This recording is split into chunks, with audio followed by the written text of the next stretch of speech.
નવી નવી રેસીપીઓ જોવા માટે મારી ચેનલ હર્ષા કુકિંગ ગુજરાતીને સબસ્ક્રાઇબ કરો અને લાઈક પણ આપો.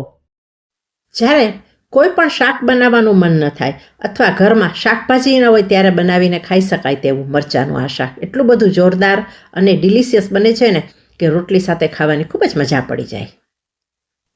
વિડીયો જોયા પછી વિડીયો સારો લાગે ને તો વિડીયોને વધુને વધુ શેર કરી દેજો, લાઇક કરજો, કોમેન્ટ કરજો અને જો તમે ચેનલ પર પહેલી વાર આવ્યા હો ને તો ચેનલને સબસ્ક્રાઈબ કરી બેલ આઇકોન પ્રેસ કરી દેજો. ચાલો બનાવવાનું શરૂ કરીએ આજની રેસીપી મરચાંનું શાક. બનાવવા માટે અહીં મેં 150 ગ્રામ મરચાં લીધા છે, તેને ધોઈ લીધા છે અને કોરા કરી લીધા છે. હવે આપણે મરચાંને વચ્ચે એક કાપો કરી લેશું અને અંદરના બી કાઢવાની જરૂર નથી કેમ કે આ મરચાં મોળા મરચાં છે. જો તમને પસંદ ના હોય તો તમે બી કાઢી પણ શકો છો. બધા જ મરચાંમાં આ રીતે આપણે કટ લગાવી દઈએ. માટેનો મસાલો બનાવી લઈએ. તેના માટે નાની મિક્સર જાર લીધી છે અને તેની અંદર 1 ટેબલ સ્પૂન સિંગદાણા લીધા છે. આ સિંગદાણા કાચા સિંગદાણા છે.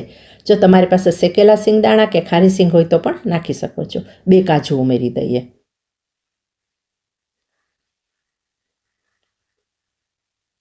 5 કળી લસણની અને 4 ટુકડા આદુના.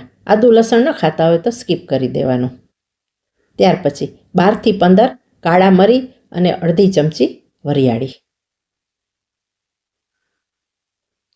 અડધી ચમચી ધાણા અને અડધી ચમચી જીરું એડ કરીએ.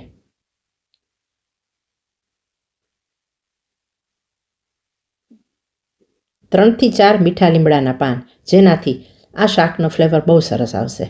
અને ત્યાર પછી 1/4 ટીસ્પૂન રાઈ. અહીં રાઈ વધારે એડ કરવાની નથી. રાઈ વધારે એડ કરશો ને તો મસાલામાં કડવાશ આવી જશે. હવે બધું પીસી લઈએ. અહીં આપણે એક વખત પીસી લીધું છે. હવે તેની અંદર આપણે 1 કપ દહીં ઉમેરી દઈએ અને દહીં નાખીને આપણે એક પેસ્ટ તૈયાર કરી લઈએ.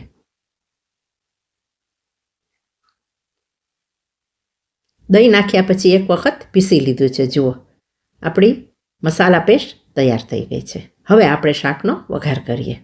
વઘાર કરવા માટે મેં એક પેન લીધું છે અને તેની અંદર 2 ટેબલ સ્પૂન તેલ ઉમેરેલું છે. તેલનું પ્રમાણ તમે જે રીતે ખાતા હો ને તે રીતે વધારે પણ લઈ શકો છો. જેવું તેલ ગરમ થાય ને એટલે તેની અંદર આ કટ કરેલા મરચાં ઉમેરી દઈએ અને મરચાંને આપણે ફેરવતા જઈએ અને ફ્રાય કરી લઈએ અને થોડા સોફ્ટ બનાવી લઈએ. મરચાંને ફેરવતા જઈ અને કરતા જશું ને એટલે ચારે બાજુથી મરચાં કૂક થઈ જશે અને થોડા નરમ થઈ જશે.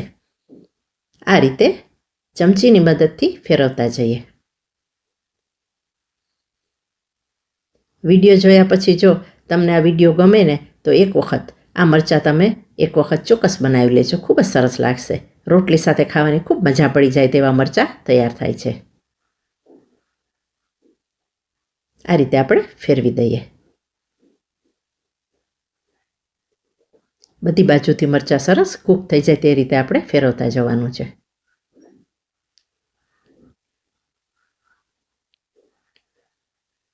ગેસની ફ્લેમને અહીં આપણે સ્લો રાખવાની છે એટલે મરચાં ઓવરકૂક ન થઈ જાય કે બળી ન જાય.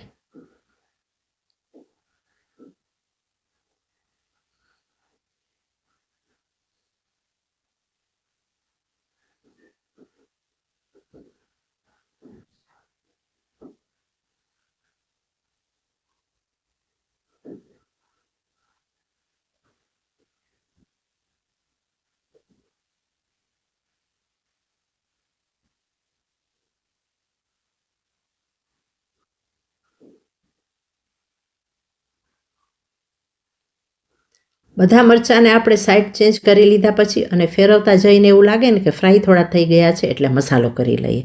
અહીં સ્વાદ મુજબ મીઠું એડ કરી દઈએ. 2 ચમચી કાશ્મીરી લાલ મરચાંની ભૂકી. તીખાશ નહીં આવે પણ આ મરચાંનો કલર બહુ સરસ આવશે કાશ્મીરી ભૂકી નાખવાથી. અને 5 ચમચી ધાણા જીરું. ધાણા જીરું ઓપ્શનલ છે, પસંદ હોય તો નાખજો, નહીં તો આપણે મસાલામાં પણ ધાણા અને જીરું એડ કરેલું જ છે. હવે બધું સરસ એવું મિક્સ કરી લઈએ.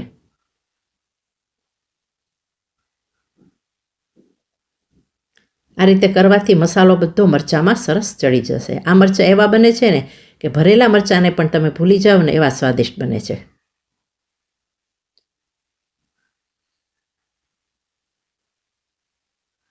અડધી મિનિટ આ રીતે કર્યા પછી હવે આપણે તેની અંદર તૈયાર કરેલી મસાલા પેસ્ટ ઉમેરી દઈએ.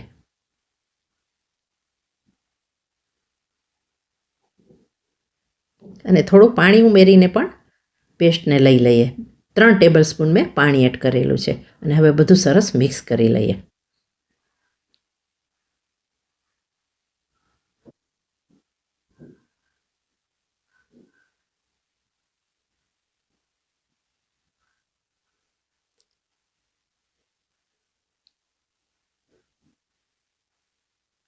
અને હવે ઢાંકીને આપણે 3 થી 4 મિનિટ કૂક થવા દઈએ.